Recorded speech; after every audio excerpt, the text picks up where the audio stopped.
Chicos, aujourd'hui sur Empowerment Latino, nous avons la chance de découvrir l'association A Solidarité Trekinka qui nous sera présentée par Denis Ruiz.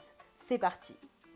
Bonjour à tous, je m'appelle Denis Ruiz et je vis actuellement à Cusco, au Pérou. Moi, je me suis envolé pour l'Amérique du Sud en 2022. J'avais pour objectif de découvrir l'Amérique latine. Et ensuite, au cours de mon voyage, en fait, j'ai voulu donner plus de sens à ce que je faisais et j'ai voulu faire du volontariat. C'est pourquoi j'ai atterri à Cusco, où j'ai rencontré l'agence de voyage solidaire Trekinka, qui est une agence francophone, qui a la particularité d'avoir en fait une association qui s'appelle A Solidarité Trekinka. Maintenant, je travaille pour l'association A Solidarité Trekinka, donc qui vient en aide aux écoles rurales des Andes. Il faut savoir que c'est un couple donc franco-péruvien qui a créé donc cette agence de voyage Trekinka et cette association. Et leur objectif en fait, c'était qu'une partie en fait des retombées économiques du tourisme puisse revenir aux communautés locales. Et bien, on peut comme cela acheter des fournitures scolaires, on peut créer des bibliothèques ludothèques et on peut également organiser des voyages scolaires au Machu Picchu pour l'épanouissement culturel des enfants de cette région.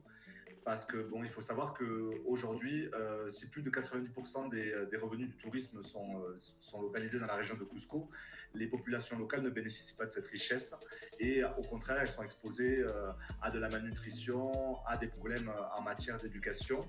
Et donc finalement, ces enfants qui sont donc les descendants des Incas n'ont pas accès à leur patrimoine, n'ont pas accès à leur culture et n'ont pas forcément de bonnes conditions pour pouvoir étudier comme tous les autres enfants. Donc avec l'association, nous, on œuvre finalement pour leur donner un plus culturel et étudier dans de meilleures conditions et également éveiller un petit peu leur culture. C'est pourquoi on organise également des journées solidaires où une fois par mois, on se rend en fait à l'école rurale des Andes avec des touristes francophones donc de passage sur Cusco. Et donc moi, j'organise en fait des sortes de journées interculturelles où il va y avoir un échange entre les enfants donc quechua de l'école, donc qui apprennent l'espagnol à l'école, et les familles françaises, donc souvent avec des enfants également français. Et autour du jeu, autour de la lecture, autour du théâtre ou d'autres ateliers artistiques, l'objectif c'est de créer du lien et de se faire rencontrer ces deux populations.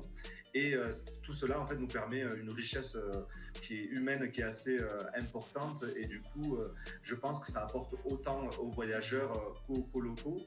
Et donc en soutenant notre association, en fait, en étant donateur, en étant bénévole ou également en étant voyageur via l'agence de voyage Trekinka, vous nous permettez complètement de pouvoir finalement aider ces enfants donc des écoles rurales des Andes. Donc au niveau de nos actions, nous ce qu'on propose, c'est notamment donc de la vente d'artisanat en France à distance depuis notre siège social de Toulouse, mais également cette année on sort un produit en particulier donc qui s'appelle le lama solidaire, qui s'appelle Cusco le lama solidaire, et donc on va le vendre également au profit de l'association. Donc c'est un produit qui est fait main à Cusco et que l'on va envoyer directement en France pour que les Français puissent le recevoir directement chez eux, et on le vend donc au prix de 20 €.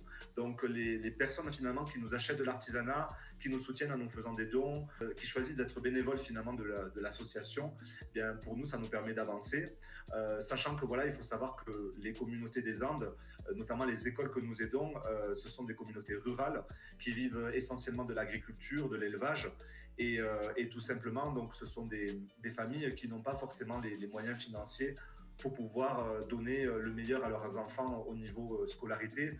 C'est-à-dire qu'en matière de fourniture scolaire, par exemple, ils vont leur acheter le strict minimum, c'est-à-dire les quelques cahiers, quelques stylos. Et nous, avec l'association, on va pouvoir finalement apporter un plus en achetant tout le nécessaire scolaire pour les enfants, que ça aille du sac à dos jusqu'au stylo, à la gomme, au crayon.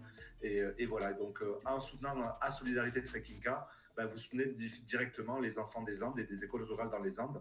Donc vous pouvez nous retrouver sur trekinka.com, mais également sur les réseaux sociaux, sur notre page Facebook, donc à Solidarité Trekinka, sur Instagram à Solidarité Trekinka et sur notre chaîne YouTube également.